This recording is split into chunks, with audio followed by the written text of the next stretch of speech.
What is up, everybody? What is going on? What is the latest, bro?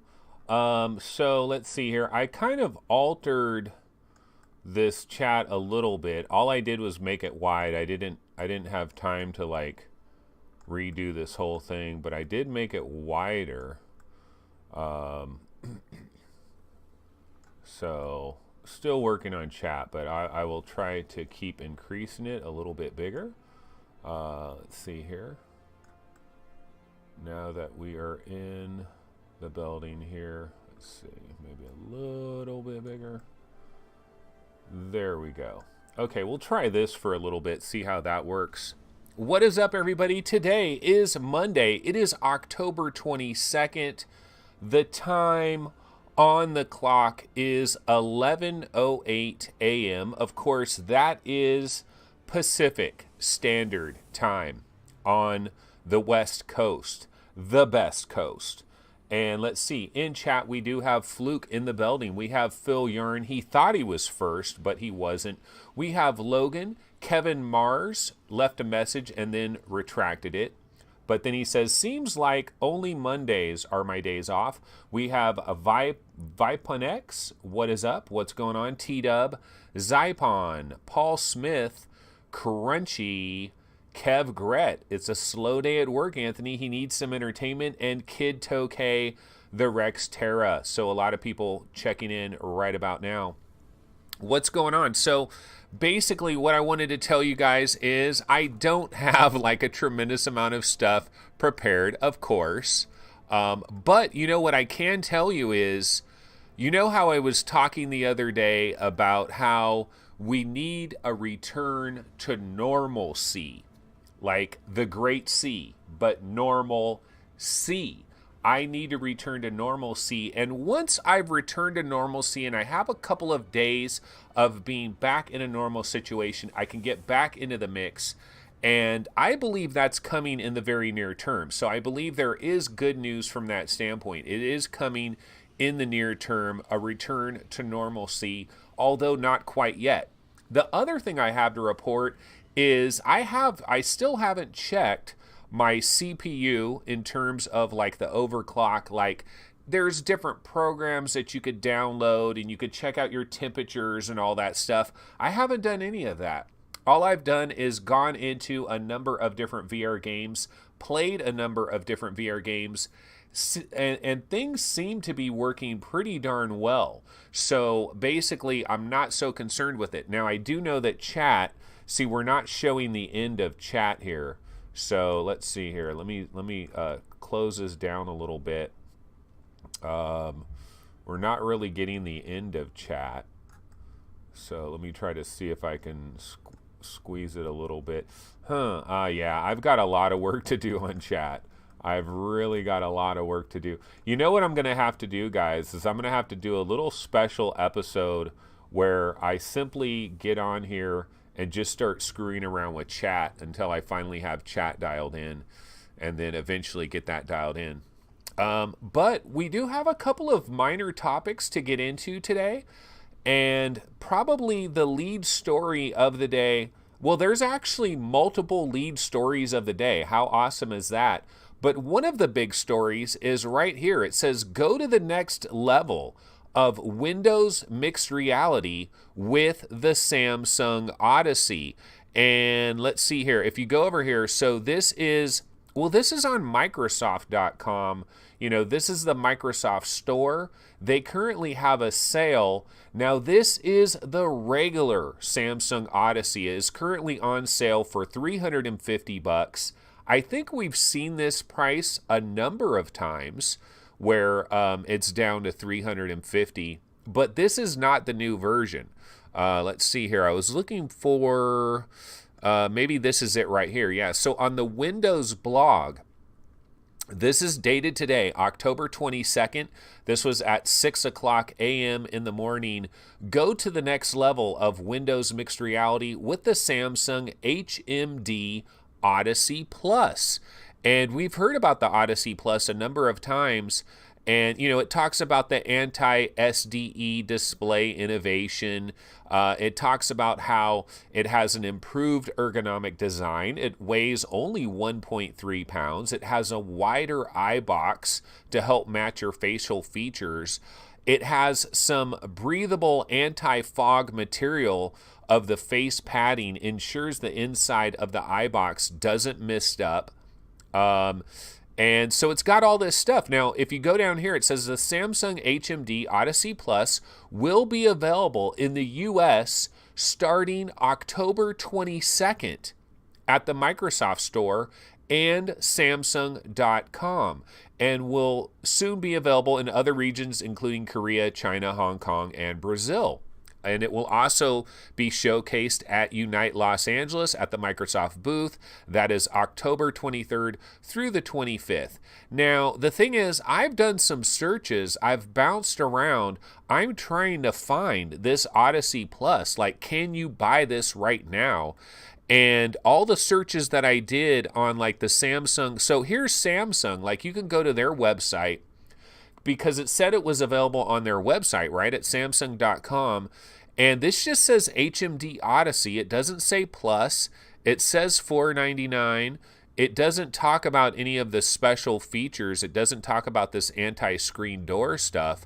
So I'm not sure that this is the Odyssey Plus. I couldn't find anything else on their website as far as this goes. So I don't know. You know, where do we get this thing right now? Because it said it was available October 2nd. You can go, let's see, no, that's the blog there.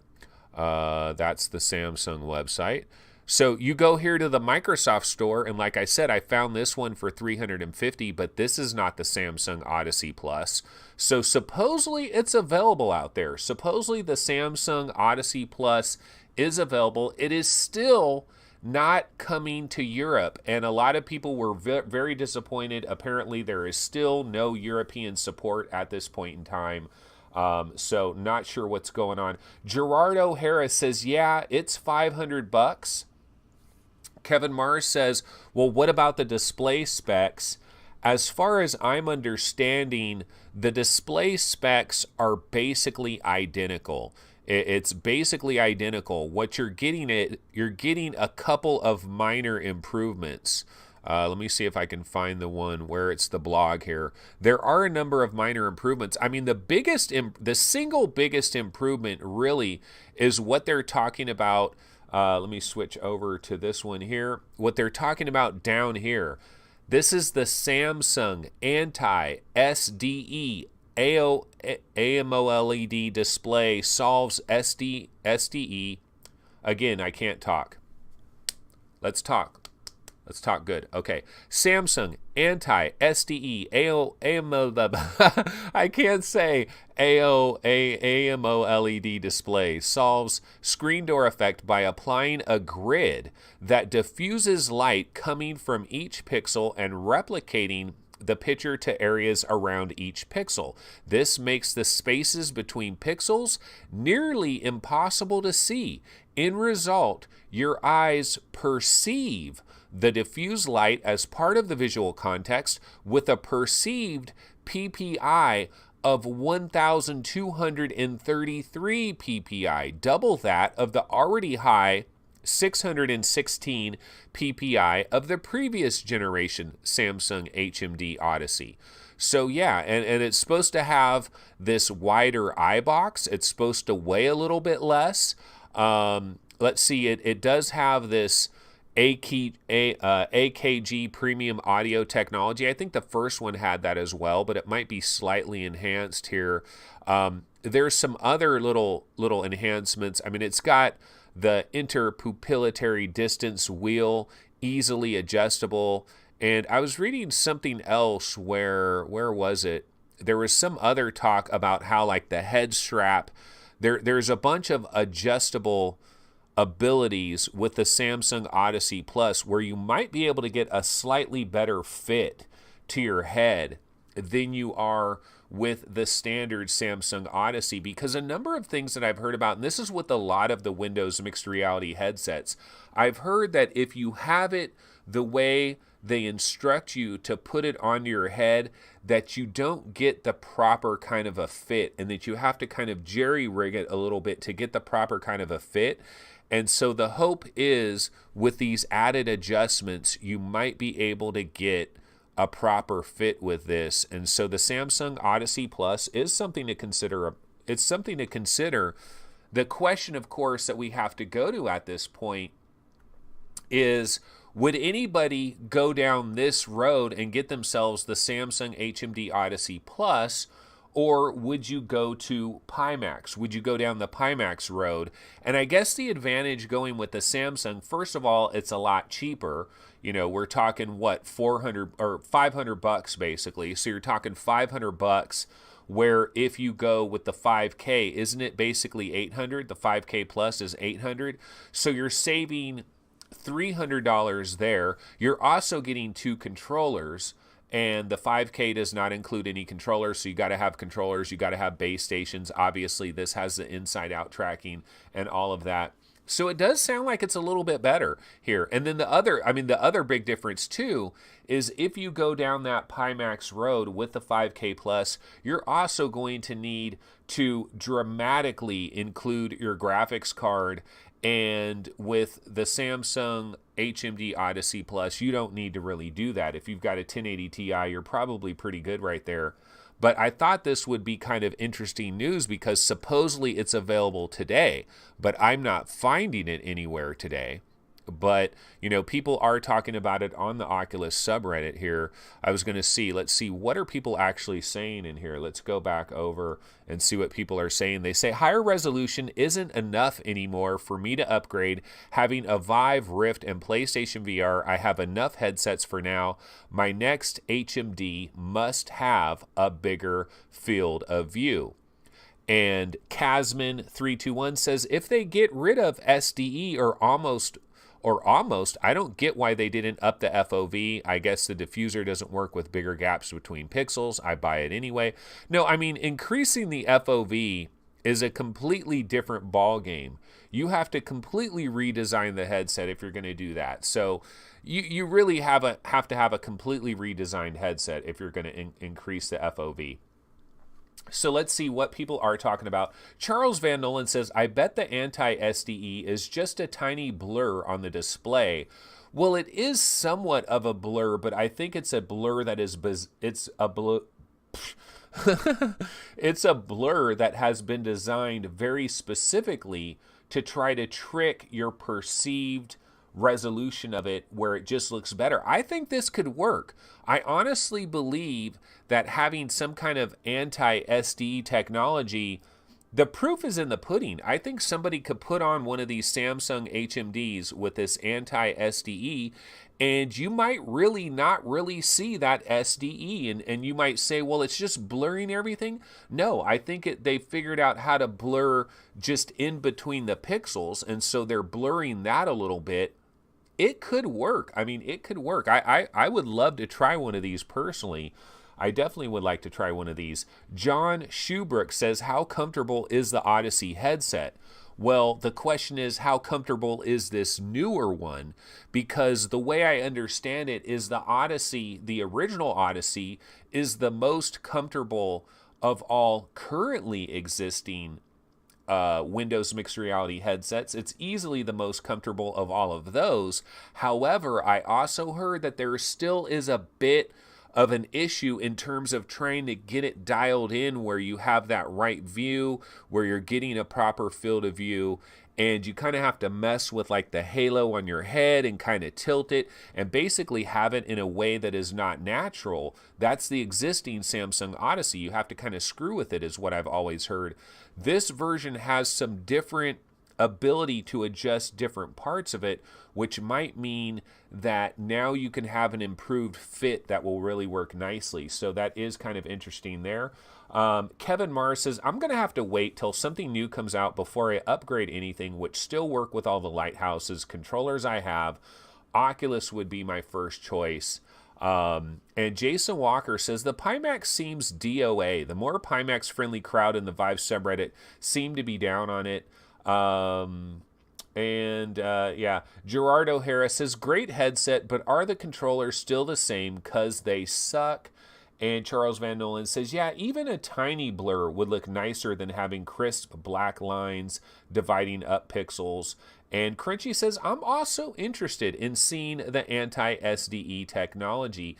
And so one of the things is that this Samsung Odyssey HMD Odyssey Plus, which I said Odyssey a couple of different times there, but it might be available starting today at Windows stores. So if you have a Windows store in your local area, you might be able to try one of these Samsung Odyssey Pluses and actually see the screen door technology for yourself and to see if it really works like that. The Rex Terra says it's really comfortable. It has a PSVR like head strap. And I do believe that the PSVR is the most comfortable headset, bar none. Well, I haven't tried the Samsung Odyssey. I haven't tried all these Windows mixed realities. But the thing about PlayStation VR is it really feels like a pillow. Is just like it feels nice and comfortable. I love the PSVR in terms of the fit. Now, the one downside with PSVR is you slide it in and you're trying to get your eyeballs as close to it as possible, but it doesn't go in any further. It goes into a certain point and it stops there, and there isn't any kind of a hack or anything that you can do to try to get even closer. So, that's one of the downsides there. You just get the standard field of view. Let me go ahead and switch this trailer up, just throwing random trailers on here. Let me switch this up because we don't want to be on the same trailer endlessly. Don't know if I have a Samsung trailer. Well, here's I guess I do have some type of Samsung thing, but I think this is from somebody's YouTube channel. But it just has some Samsung stuff that's going on here in the background. Gerardo Harris says, an hour ago, I read an update that it was out for sale now on the Microsoft site. Jason Walker says, I have a big head and the Odyssey is opened all the way and just barely fits. So if the new version doesn't have a wider halo, it'll be a real deal breaker for me. And then Paul Smith says, moving the back of PSVR up brings it closer. And Kevin Mars says, I need a hack program like Trinus that can use the Oculus lighthouses and controllers. The Oculus just has, the USB sensors and all of that. Not actually lighthouses, but, we know what you're talking about there. So that is the Samsung HMD Odyssey Plus. I'm still slightly interested in it, slightly intrigued by it, primarily from the standpoint that it is OLED. It does have this higher resolution. It has the resolution of the Vive Pro, right? So, if you're thinking about getting an HTC Vive Pro, wouldn't you consider the Odyssey because you're saving money? Now, you got the inside-out tracking, and then you got the problems that people talk about with the controllers, sometimes losing the controllers. I thought I read something, though, about the Bluetooth connectivity, that it has inside-out tracking, but I think this version does have some kind of special sauce where it might track the controllers slightly better on this Odyssey Plus. Maybe not. I'm not sure, but I did see something about that. But with the anti-screen door technology, if you're considering the HTC Vive Pro, this would have to be a major consideration, I think. And if you're going to Pimax, certainly Pimax would be a major consideration, but you got to buy another video card too. And some of us don't want to get a 2080 Ti because we don't want to spend, what is it, $1,350? I think it's $1,350 plus tax, plus probably shipping or whatever, to get a 2080 Ti, which is really what you need to try to enjoy these new Pimaxes that are coming along. So, it becomes a $3,000 expense if you're going to go down that road. So I think the Odyssey Plus is a consideration. It's an oddity. The Odyssey is an oddity. It is something I would like to try out. It does seem kind of interesting. So there is that. Now, another thing we can talk about, so let's move off of the Odyssey for a second. One thing I did see, this is on the Vive subreddit as well, is this guy is working on a room scale game that I think is kind of interesting. It kind of reminds me, have you guys seen this? So this kind of reminds me of Unseen Diplomacy. So this guy made this room scale game that is operating in a relatively small space. It's a relatively small room scale space. So Gary of VR Roundtable fame, Gary could probably do this in his room. And what it does is you're kind of walking around in a certain corner, you're looking at this, and then you turn back around and it's created this new other room that kind of wraps around.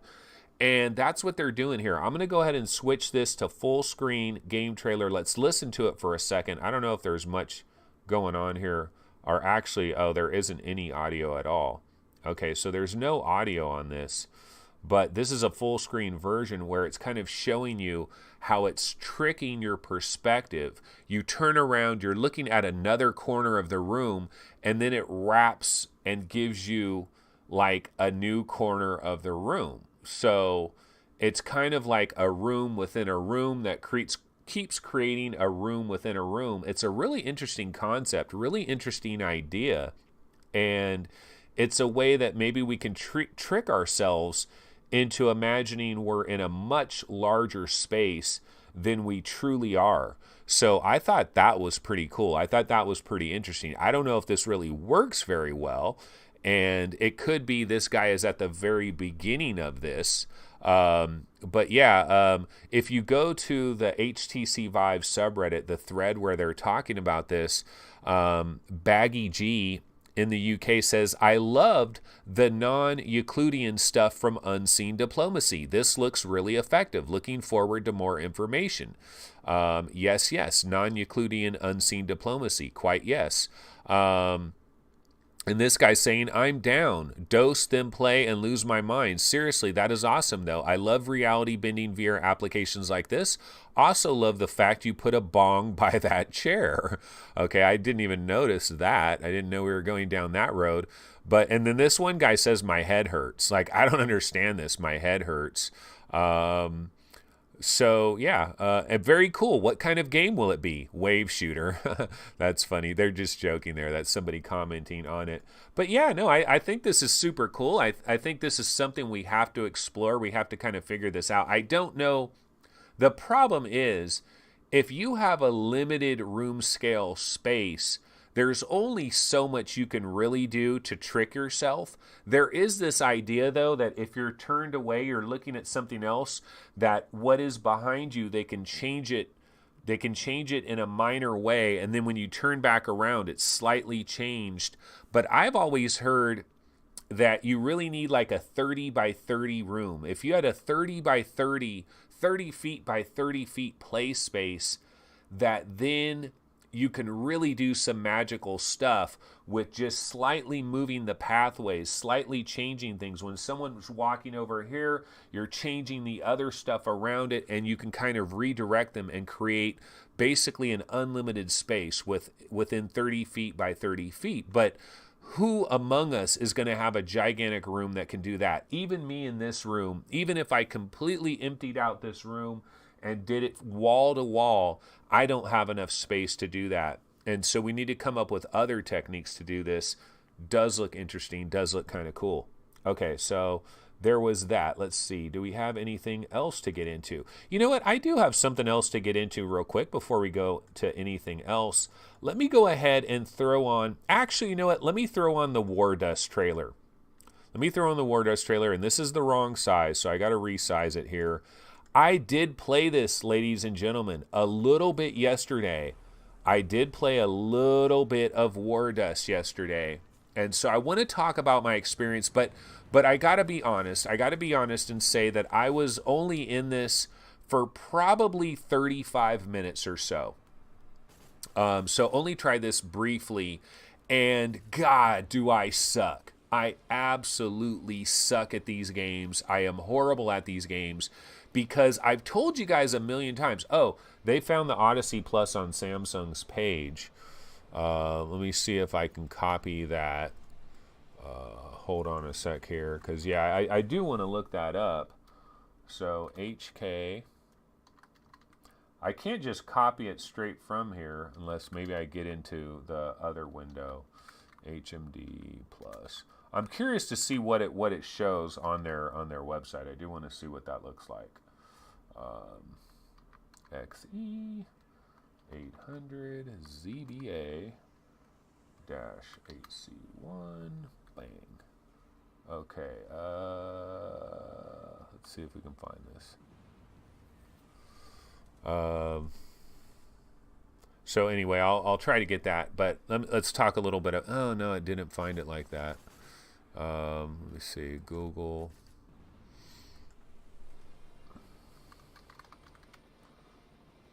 HK. But anyway, so I have, yeah, this is gonna bring the show to a crawl if I'm focusing on this too much. I wonder if I went back to my YouTube page, could I just copy it? Because it won't allow me to copy it from here. 800 ZBA. But I was playing War Dust yesterday, you know, trying it out. Okay, I think I found it here. And yeah, here it is, HMD Odyssey Plus. Okay, so let's hold up on the War Dust discussion real quick. I just want to go over here to, this is the page. Here it is, HMD Odyssey Plus, and everything is pretty much the same, but it does have the anti-screen door thing here. 110 degree field of view. Did you guys know it was 110? I guess that's kind of standard, right? Dual 3.5 inch display, 590 grams on the weight. Apparently the weight is reduced a bit. Oh, you see this guy, look at, he's breaking through the screen door. How nice is that?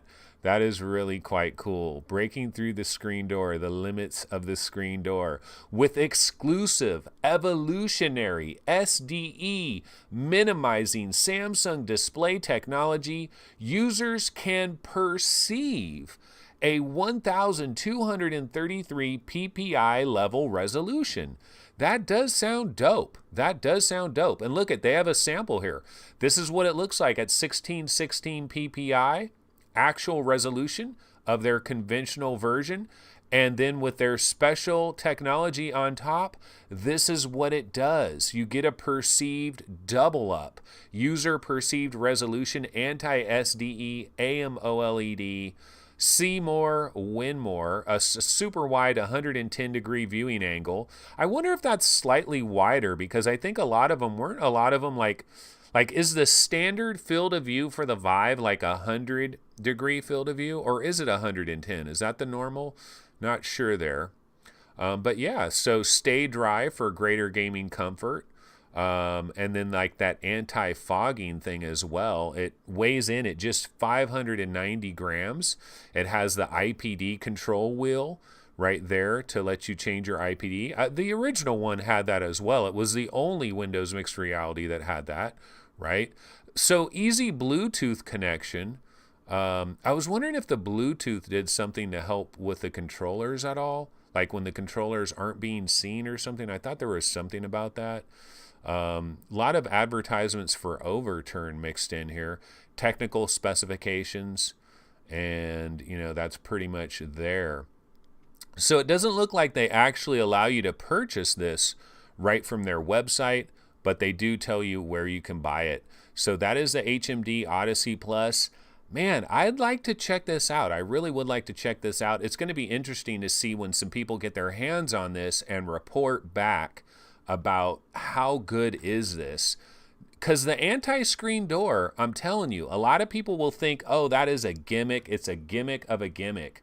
But you'd be surprised. Sometimes these gimmicks will work really nice. And Main Fan is saying no, the Vive is 110. Person is saying it's 110. Original Odyssey was 110. Okay, so that's just the standard there. The Rift is a little bit lower than that. Okay, so that's cool. All right, so let's go ahead and get back to War Dust. So yeah, every time I play these games, the thing that I always talk about when it comes to multiplayer type of games is, and I've said this every time, like if I get into a Call of Duty game, a Battlefield game, Halo, anything, any multiplayer game where there's good people out there, I step onto the field, I take a couple of steps, bam, I'm dead. I get sniped from like 300 yards away, and then I respawn. I take a couple of steps, bam, sniped again. That has been typically my experience in all kinds of multiplayer games like this. And you know what? Wardust was not anything different. I pretty much got out there and pretty much got killed within seconds. Now, Kevin Mars is saying, hey man, helicopter. Yeah, there's helicopters. There's actual like F-15 planes. There is these little ATVs that you can ride around on. Now, first of all, I'll say that I did get into an ATV, and I was driving that around for a little bit, but it felt weird. It was weird, like when I was in the ATV. Well, I'm playing this standing up, right? So again, we need the VR chair. Remember the VR chair where it moves into the space and then you sit down? So I'm standing up, I'm walking around, I get into an ATV, I'm still standing up, but I'm trying to drive this ATV. That seemed like a bad idea. So I got out of the ATV. You see that ATV rolling along there. I got out of that really quick. I went over to where a helicopter was, and I tried to get into the helicopter, and I just kind of figured, oh, it'd be similar to Grand Theft Auto. You know, just get up to the side of the helicopter, and there will probably be some kind of button indicator to enter the helicopter. Didn't see any button indicator. Didn't know what was going on, so just abandoned the helicopter. Oh, here's a question for all of you guys that are playing Wardust. How do you activate your goddamn parachute? No, wait. A guy told me, he said, reach both of your hands or like pull a cord or something like that. I couldn't figure out how to activate my parachute because I was up on a building there. I was up on a building and I was trying to jump down and get down to the ground, and I jumped down to the ground and I killed myself by jumping too far. Okay, hands up and triggers. So hands up, and oh, I guess like you're holding like this and you hold your triggers. Oh, okay. See, the instructions, not very good with a lot of these games, or I missed all of the instructions. I really feel, here is my thing about a lot of these VR games. I think it's more of a problem when you're in a headset than it is when you're sitting on a couch. I feel like when I'm in a headset and I don't know what the hell I'm doing, it really frustrates the living crap out of me. Where if I was sitting on a couch and I'm playing a flat game, you go into the options, you try to find stuff, but when you're in the headset, you're in the damn game, and you want to be in the game, you want to be playing the game, and I have a problem with this in a lot of games. What I think a lot of games should do is they should have a little video. Put a video inside your game, a little video tutorial that'll kind of give you the basics of how to play the game. Is it that hard to do that? Create a little video where the screen kind of wraps around you a little bit. You know, the screen wraps around you a little bit and it kind of says, okay, this is how you do this. This is how you load your gun. This is how you walk. This is how you run. This is how you get into a helicopter. This is how you jump off with a parachute. Like, have a little video that plays that I can watch for 5 minutes and then play the game. The other problem I had was just purely with locomotion. And I got to remind you guys here, I'm not complaining about this game and I'm not reviewing this game. I've barely touched it. Like, I need to play this much more before I could ever come close to reviewing it or making any kind of critique. I'm more complaining about how I just don't understand these games. I'm just not good at these games. And this is why I suck, is what I'm trying to say. But one of the problems I did have is trying to locomotion. So I'm pushing my thumbstick, and my character is moving like a snail, like barely moving. And then I went into the menu again, and it said something about like lower your hand and you'll move faster. So if you keep your arms lowered, if you don't have either hand up, you keep them down by your side and you push forward, you do move a little bit faster. But I found that every once in a while it gets stuck. And then I started doing this, where I started going like this, like I was playing Sprint Vector, and I started moving a little bit, but I would move a little bit, and then it would have this herky-jerky thing. And then I would move a little bit, and then it would have this herky-jerky thing. It wasn't like I was playing Vindicta. Like when you're playing Vindicta, you go like this, and you're roller skating all over the damn place. There's no hiccup. There's no There's no jittery thing where it like stops you in between it. So I could never figure out how to move properly. I could never quite get the locomotion. And I know when you go into the options, I think there's like 4 different versions of locomotion that you can set. And I'm pretty sure that I had it set to the right locomotion. Gun down, Anth. Aim your gun downwards to run. Well, I had my hands down like this, and I was pushing the controller. I don't know, man. And then, okay, so the other issue I got with this game, is it worth the price of $15? That's what Phil Yarn is asking. Well, for $15, what I will say is you're in a large world, and there's a lot of people running around in there. There's a lot of people shooting, a lot of people in tanks, helicopters, airplanes, a lot of people on the ground. It really is a battlefield kind of a deal. So I would imagine that once you actually learn how to control this game, and once you know what the hell you're doing, you could probably have a good time. I haven't gotten to that point yet. And I only saw one map when I was in there. Logan68 says there's a new map out today. Charles Van Nolan says planes, trains, and automobiles. Yeah, I did not see a train, but I do see these helicopters.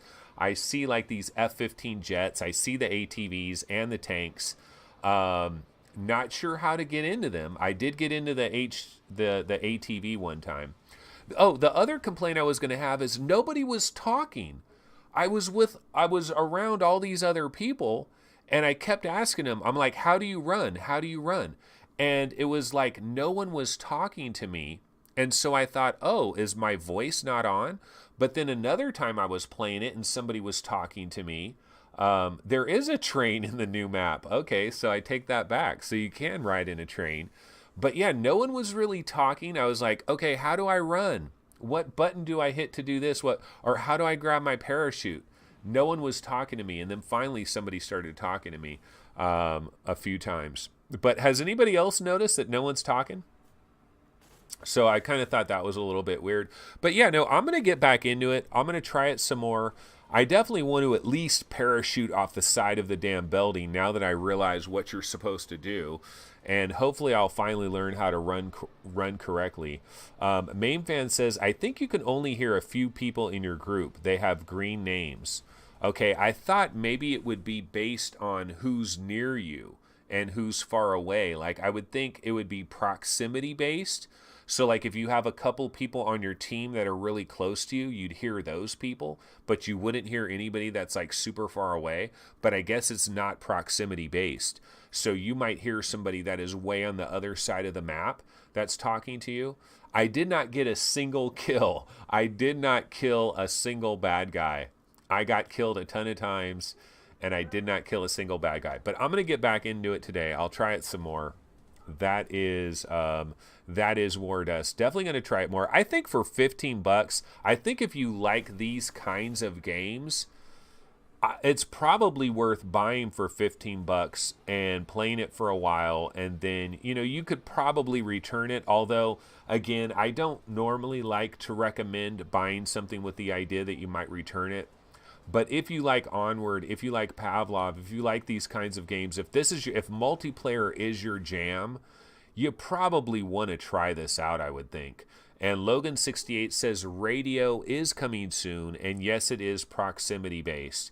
And Kevin Mars says, take this shit show to the battlefield. Yeah, it'd be super cool if all of us could get into it the same way. Paradise Decay says, if you had an alpha key, Anthony, they have all been revoked now. I don't know. I don't know what kind of key I have. So maybe I won't be able to get into it. That'll be funny. But, well, I tried it one time at least if I can't get back into it. So the other thing I wanted to talk about briefly, that's War Dust. I wanted to throw on another trailer real quick here for a second. And I'll have to resize this.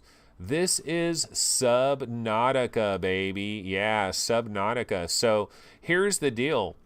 I reloaded Windows on my PC, and I downloaded the Oculus software, and I downloaded the Steam software, but I didn't have any games on my PC hardly. I downloaded a couple of games here and there.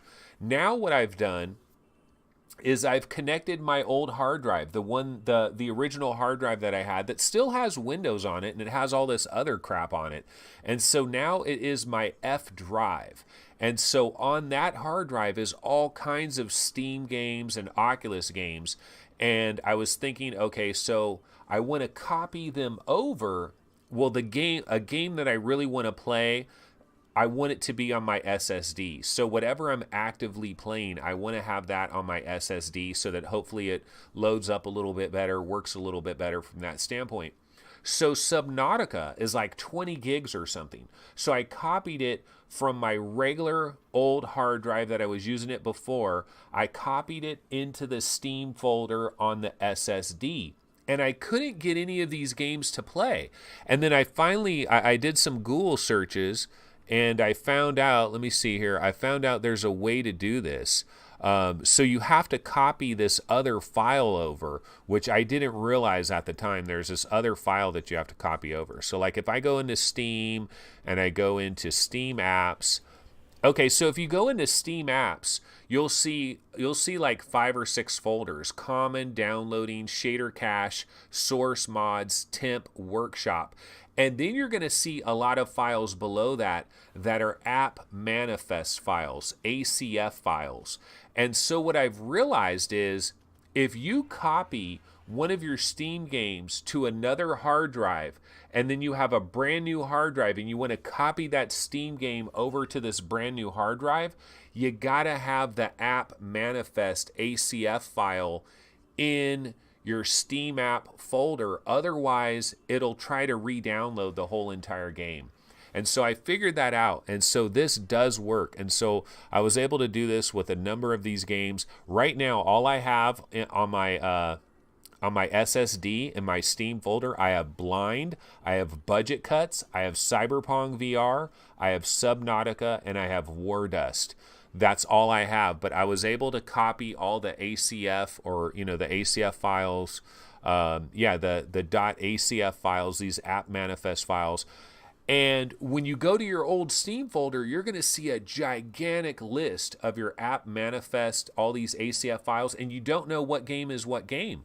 But there's this website, Steam Database or whatever. It's this website I've added here. You guys probably have known about this all your lives, but there's this website here. I'll show you over here real quick in case anybody gets into the same situation that I was in. So here's Subnautica right here, and it has the app ID, C264710. So then you go back to that folder and you find the ACF file that has 264710. You copy that and you're good to go, and everything worked out great. So it was really nice. So I finally figured that out. That was pretty cool. Didn't know how that worked, but that is nice to get that to work. So what I'm going to do is, it's going to be a managing situation. I'm already regretting. Hold on one sec.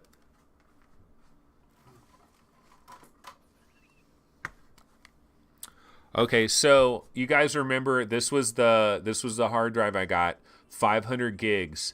I'm already regretting that I didn't get a terabyte. You know what I mean? I don't know how much more it was to get a terabyte. I'm already regretting it because I'm like, man, I'm already in this situation where I've got to manage what files I want to put on my SSD, what files I want to keep on my older hard drive, and going back and forth with that. So of course, the other thing, though, is I could just get another one of these things. I mean, you could probably have 5 of these in your PC, right? It's just going to have another folder for it. And, you're just going to have to figure out how to redirect things and do all of that. Crunchy says, only put Windows on the SSD. Yeah, Windows is still on that other hard drive. I haven't reformatted yet because I still got some stuff that's on there.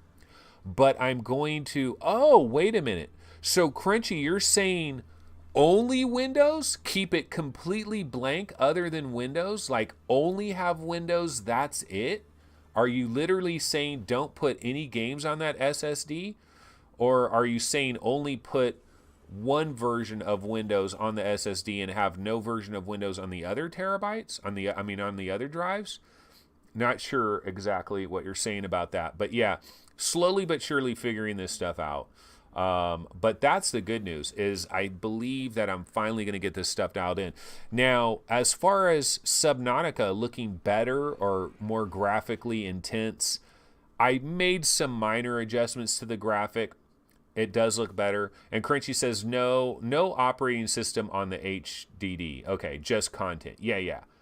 No, I know what you're talking about. Yeah, I plan on reformatting that drive and just loading stuff on there, but I got to get some of the key things that I need to get off of there and then put on somewhere else. But Subnautica, such a beautiful game. And the reason why I wanted to go back to it is somebody was talking about how they just got a new video card. They were talking about the motion smoothing. They tried the motion smoothing on Subnautica and it completely changed the game for them. It reminded me about Subnautica, and so I decided to go back in there and play that. So did play some Subnautica. I tried to play Cyberpunk VR, didn't load up. I wanted to try Cyberpunk, didn't seem to load up, but I'll have to try it again. Maybe I did it before I copied over the ACF file, so that might have been my problem. Kevin Marr says, here's my setup.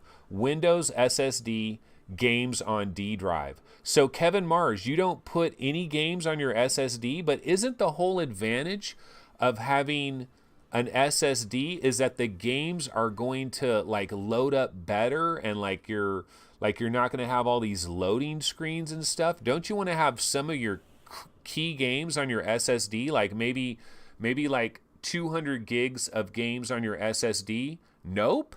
Really? Okay, but then don't you want to have like another SSD then? Crunchy says games only load faster, but that is only a few seconds. So you're saying don't have anything on the SSD other than Windows? Really? Mainfan says everything on SSD. See, if I got a 1 terabyte SSD, I would have just dumped everything on it. Gopher Chuck says 2 PNY SSDs, 480 for STEM, 2 of the same for Windows, 2 HDD, 2 hard drives for media. And Kid Tokay says, yeah, I run 1 or 2 games max on SSD. Okay, so don't put a ton of games on SSD. Maybe just the game that you're playing primarily more than anything else. Put that on your SSD. So, yeah, I'm learning new things every day. So anyway, that's a lot of that. Why don't we go ahead and check out Road to VR or Upload VR? There's actually some interesting news going on. Let me switch over here. So former Oculus CEO Brendan Arebe has departed Facebook. I have not read this other than just seen this headline. So seems like all the original dudes from Oculus, the original co-founders, seem to be disappearing slowly but surely. Arebe is the second founding member of Oculus to part ways with Facebook in the past 18 months. Obviously, Palmer Luckey left back in March of 2017. Nate Mitchell, who has been leading the Rift and PC organization with Arebe, will remain in his position and lead the team. So Nate Mitchell doesn't appear like he's going anywhere. He says, thanks for everything, Brendan. You'll be dearly missed. Can't wait to see what you take on next. So we don't know where Arebe is going next. But yeah. So Arebe has left. I mean, it's kind of big news. Probably nothing will really change ultimately, but you know, we won't see him on stage doing anything like that. Sony patents a new system for local multiplayer VR. That's interesting. And holodeck display tech, Jurassic World Blue remastered on Oculus Go delivers 5K dinosaurs. I did hear about that. We did hear, of course, about the Seeking Dawn getting a free version. And then here's the Samsung Odyssey Plus, costs $500, uses anti-screen door effect. That is a pretty cool little advertisement there, like that. Oh, this is kind of a big topic here. CCP Games. We expected VR to be 2 to 3 times as big as it actually was. And Road to VR, like that's their lead story right here. CCP Games CEO. We expected VR to be 2 to 3 times as big. And that's why they ended up bouncing out of there. The Icelandic studio known for the long-running MMO EVE Online, they shuttered their VR production studios. It was a surprising move.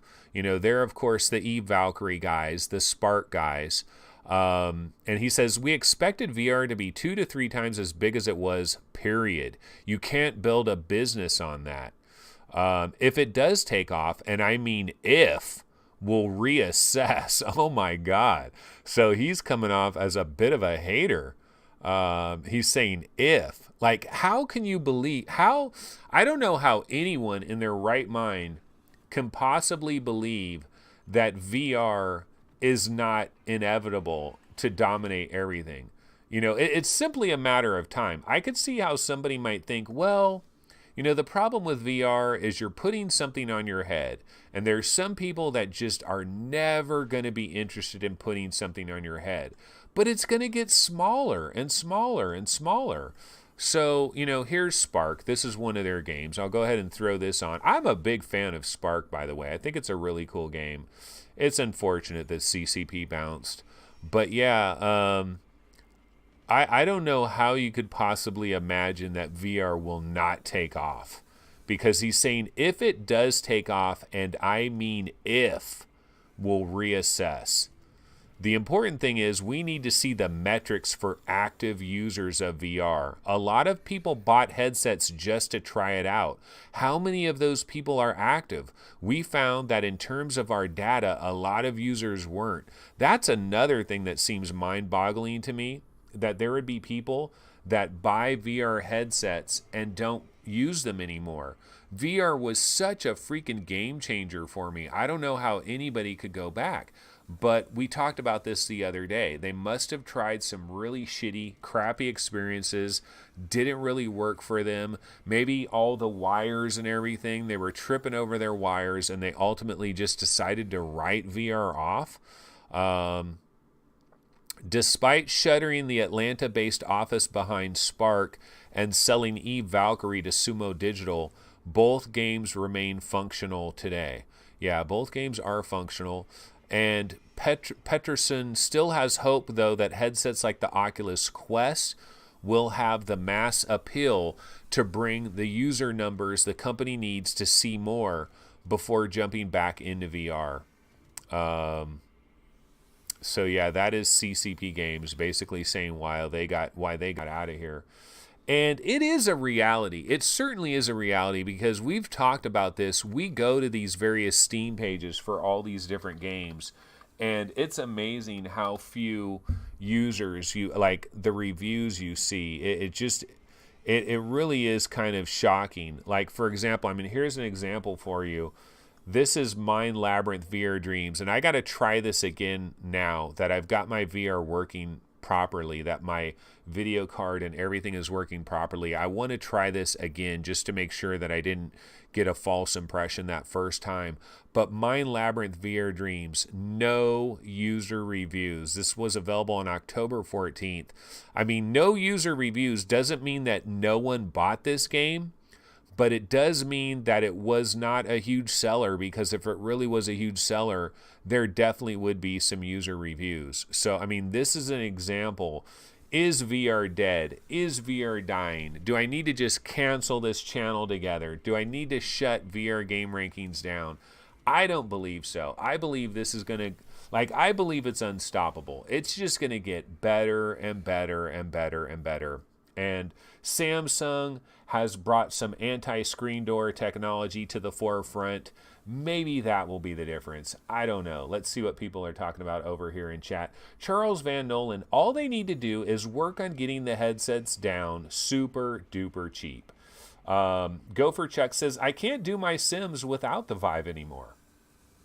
Crunchy says, companies thought VR would explode like iPhone blew up the smartphone market, but it took the iPhone a while. Like, it didn't just come out and blow everything up right away, right? Charles Van Nolan says, then devs will move in and flesh out the market with content. Gopher Chuck says, it's the future, no matter what the crybabies say. I mean, the one contingency I'll say is VR AR is the future. And it could be some kind of hybrid. In fact, wasn't it, we just heard about somebody was working on a hybrid that will actually, was it Samsung that's working on this hybrid that will do VR and AR at the same time? We kind of thought those hybrids were maybe 10, 15 years away before we'd see a hybrid like that. But it could be a hybrid kind of a situation. But I pretty much feel like it is inevitable. It is absolutely inevitable. I mean, I look at Magic Leap stuff. Once they just get these things smaller, they start putting graphics in your reality, spatial computing. It's gonna happen. It is gonna happen. It is impossible for it not to happen, in my opinion. I'm just not buying it. It's gonna get lighter and lighter and lighter weight. It's gonna get more comfortable. It's gonna get so much more gorgeous in terms of your, the field of view, the resolution, everything is just going to keep improving. So I just cannot imagine a scenario where VR just freaking dies and goes away. That scenario does not seem likely to me. Alrighty guys, well, we've been going for about an hour here. Let's see, I was just going to see if there was any other late breaking news that popped up. I'm going to check PSVR subreddit real quick here. Sony doing research on hand tracking and inside out tracking. There was a patent that was submitted in June of this year, so that's good news. So Sony is working on hand tracking. They are working on inside out tracking as well, which is something I think we do need to see. We absolutely do need to see that in the future. I mean, I've said it before. I believe a lot of these headsets, they need to have hand tracking from the get-go. So if you put it on and you didn't grab your controllers, you can still do something. And then you can go get your controllers if you need to. But hand tracking needs to be a part of the equation. Let me double check what they got going on the Oculus subreddit real quick. They're talking about the Oculus co-founder leaving Facebook after cancellation of Rift 2 headset. What? What is this news? Wait a minute. Hold on, ladies and gentlemen. Oculus co-founder is leaving Facebook after cancellation of Rift 2 headset. Okay, this is what you guys are talking about on TechCrunch. See, I just saw this now. This is, and Anthony suddenly sees it. Fake news. Okay, Brendan Arib, the co-founder and former CEO of Oculus, announced today that is leaving Facebook. Arib is leaving Facebook following some internal shakeups in the company's virtual reality arm last week that saw the cancellation of the company's next generation Rift 2. What? No way. Oh my God. Yeah, I don't know. I mean, even if that was true, like even if that is really actually true, like, and I won't deny that could not, I'm not saying that it's impossible. I'm not saying it's impossible that they've canceled the Rift 2. Because what they could have done internally, I mean, they have made no announcements on the Rift 2. Here it is. Oculus co-founder is leaving Facebook after cancellation of Rift 2 headset. Hey, this is on the internet. This is true, right, guys? This is true. Like, this must be true. Like, it is words written on the internet. They got a picture and everything. Look, they got a picture of the guy, and he doesn't look too happy. He looks kind of sad. So this must be true, right? It's on the internet. It's on a website. It's got to be true. But no, what I will say towards this is this could actually literally be a true story. And it doesn't mean like, oh my God, VR is over.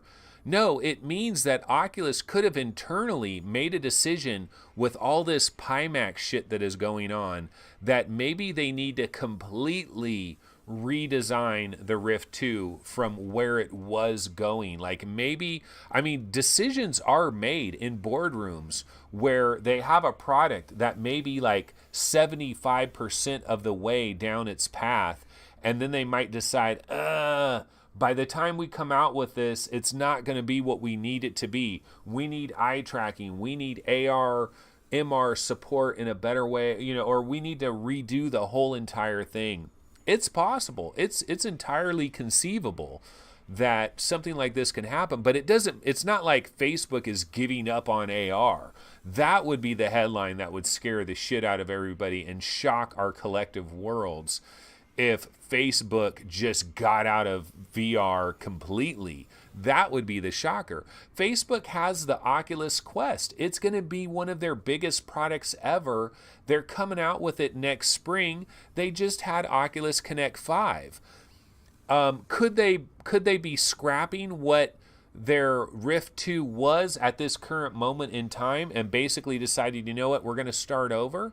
Or maybe could they even go down the road where they don't care about the PC anymore and they go 100% standalone? Like, that would not completely shock me. It really wouldn't, because honestly, they want to get away from Windows. They want to get away from Steam.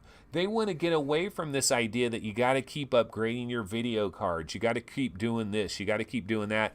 So Facebook could go down that road. It is entirely conceivable, but they're not giving up on VR. And I could understand that if you're Brendan Arib and if you're there and you're on the inside and you thought that Rift 2 was pretty much a done deal and it was going to be announced in late 2019 at Oculus Connect 6 and it's going to release in spring of 2020, and then all of a sudden you find out that internally, no, you know what, we've scrapped Half Dome. Half Dome is not going to be a product. We might have a new product, but it's not going to be Half Dome. And if you were 100% into Half Dome and that was your deal, then maybe you're like, okay, well, F it. I'm going to leave this company now because this pissed me off. This decision has pissed me off. I'm leaving this company because now it's going to take too long, and they're going down the standalone route. And maybe Brendan Arib isn't into the standalone idea so much. So, I mean, it's possible. It's possible. Things can happen. Who knows? I don't know. But yeah, that's a last minute story. It's certainly controversy right there. I'm sure there's going to be a lot of YouTubers weighing in on what they believe about this controversy here.